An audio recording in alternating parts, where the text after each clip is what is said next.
এইখানে 1,00,000 টাকা আছে। পচা মাংস দিয়া কাচ্চি বানাইছে রে। ভিতরে হাড্ডি গুডি যেগুলো আছে সব ভাঙ্গে গেছে। ইমরান শোন, কাচ্চিটা নেবা বুঝছি না, এই রাস্তা দিয়ে যাতায়াত করে, ঠিক আছে? ও এখন এই রাস্তা দিয়ে আইব, আমরা একটু দাঁড়াই, ঠিক আছে? ঠিক আছে, ওই যাইতেছে বাবুর্চি। ডাক দেওয়ার ভাই শোনেন। জি বলেন। আমাদের পাইটু কাচ্চির মালিক আমাদের স্যার আপনার সাথে একটু কথা বলবে। হ কন। তাহলে তুমি কাচ্চি ডাইনের মেন শেফ? আমি। তোমার নামে অনেক সুনাম শুনছি, তুমি নাকি খুব ভালো রান্না করো, তোমার রান্না নাকি খুবই সুস্বাদু। আর এই কারণেই কাচ্চি ডাইনে এত কাস্টমার। আচ্ছা তুমি একটা কাজ করো, তোমার স্যালারি কত? স্যালারির কথা আসলে কি যে বলবো, পাই ভালো, মোটামুটি আলহামদুলিল্লাহ। আচ্ছা ভালো একটা স্যালারি পাও, কত আর পাও? 20, 25, 30, 50? তুমি আমারে ছোট্ট একটা কাজ করে দিবা, তার বিনিময়ে একদিনের পারিশ্রমিক হিসাবে তোমাকে আমি 1,00,000 টাকা দিব। 1,00,000 টাকা একদিনের পারিশ্রমিক? এই যে টাকাগুলো দেখতেছো না, এইখানে 1,00,000 টাকা আছে। তোমার একদিনের পারিশ্রমিক হিসাবে 1,00,000 টাকা দিয়া দিলাম, নাও। এত টাকা? স্যার কি এমন কাজ যে আমার 1,00,000 টাকা দিবেন? এই জুয়েল, কাজটা তারে বুঝাই দে। এইবার বুঝাই দিমু কাচ্চি রাইন, পাইটু কাচ্চি কি জিনিস। প্রত্যেকটা খাবার টেবিলের দিকে অবশ্যই নজর রাখবা, যাতে করে ওরা কোনো প্রকার ফাঁকি দিতে না পারে। আমি চাই না কোনো বিষয়ে আমার প্রতিষ্ঠানের বিন্দু পরিমাণ বদনাম হোক। তুমি একটা কাজ করো, আরো কিছু নতুন ক্লিনার নিয়োগ দাও।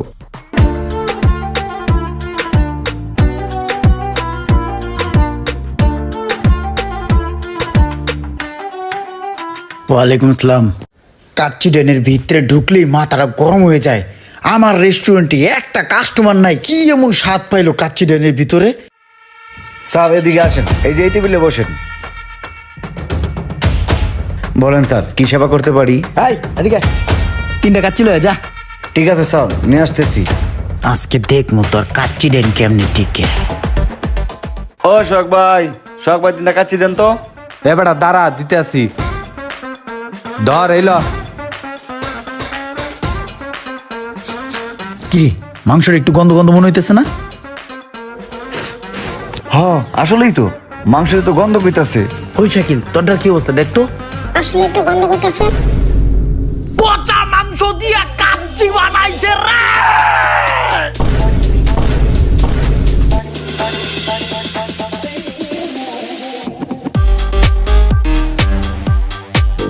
পচা মাংস? তাড়াতাড়ি আয়, দেখি কি হয়েছে। কি হয়েছে স্যার, কোনো সমস্যা? বাটপারি কয়দিন ধরে শুরু করছস? এই গোস্তটা দেখতো গন্ধ কয়নি?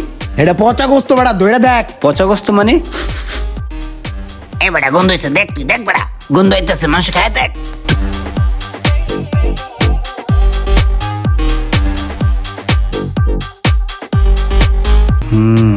গন্ধ গন্ধই তো লাগতেছে। আরে মাংস তো সত্যিই গন্ধ। এই যে দেখছস ঠিক মতন গিলতে পারতাছস না, কারণ মাংস পচা। ঠিক আছে? ওই শাকিল, ওই তোর না ইউটিউব পেজে টিকটক আছে, ওখানে ভিডিও করে সেরা দে, পচা মাংস দিয়ে দে কাচ্চি বেচে। আরে ভাই কি করতেছেন আপনি? আরে ভাই ভিডিও কেন করবেন আপনারা? আরে আজ বিষয় তো আমি তো চেঞ্জ করে দিচ্ছি।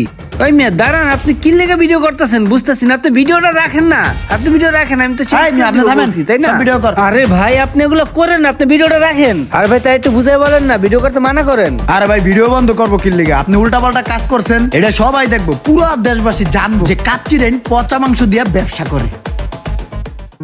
প্রতিদিন শত শত কাস্টমারে মুখরিত থাকতো আমার এই রেস্টুরেন্ট, অথচ আজকে সেই রেস্টুরেন্ট পুরোটাই ফাঁকা। জানি না কে এমন সর্বনাশটা করলো আমার।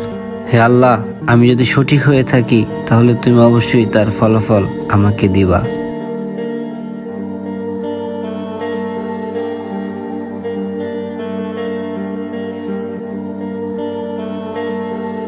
কিভাবে কি হইলো? রেস্টুরেন্ট থেকে বাসায় যাওয়ার সময় রাস্তায় একটা প্রাইভেট কার ধাক্কা মারা দিছে। ভাই এখন কন্ডিশন খুবই খারাপ, ভিতরে হাড্ডি গুডি যেগুলো আছে সব ভাঙ্গে গেছে। ডাক্তার বলছে আগের পজিশন যাইতে কমপক্ষে 6 মাস লাগবে। আচ্ছা শোনো, এর চিকিৎসার জন্য যত খরচ লাগে সব খরচ অফিস থেকে আইনা দিয়া দিবা। আর যেহেতু 6 মাস কাজ করতে পারবে না, সেই ক্ষেত্রে সোহাগ ভাইয়ের বেতন সোহাগ ভাইয়ের পরিবারের কাছে অগ্রিম বুঝাইয়া দিবা, ঠিক আছে? প্রতি মাসেরটা প্রতি মাসেই দিও, ঠিক আছে? চলো। স্যার একটু শুনেন, একটা কথা ছিল স্যার।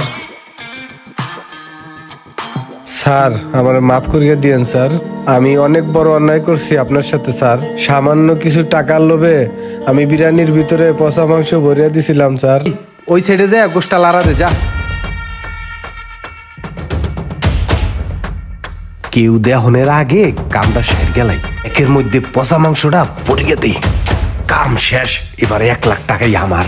আর আপনার মতন এত একটা ভালো মানুষের সাথে আমার এই অন্যায়টা করা ঠিক হয় নাই স্যার। স্যার আমার মাফ এই করে দেন। রাখো রাখো, তুমি যে তোমার নিজের ভুল বুঝতে পারছো এইটাই যথেষ্ট। মানুষের ক্ষতি মানুষ কখনো করতে পারে না, এক আল্লাহ ছাড়া মানুষকে কেউ কখনো হেয় করতে পারে না। সম্মান দেওয়ার মালিকও আল্লাহ, সম্মান নেয়ার মালিকও আল্লাহ। যাই হোক, যা ভুল করছো এখন এগুলা ভুলে কাজে লেগে যাও, ঠিক আছে? শত্রুতার শিকার আমাদের দেশে অনেক মানুষই হয়েছে। অনেক মানুষ এই শত্রুতার জের ধরে পথের ফকির হয়ে গেছে। সোহাগ ভাইয়ের মতো কিছু মানুষ আছে যারা কিছু টাকার লোভে এই সমস্ত কাজে হেল্প করে থাকে, কিন্তু দিন শেষে এই সোহাগরা কি হ্যাপি থাকতে পারে?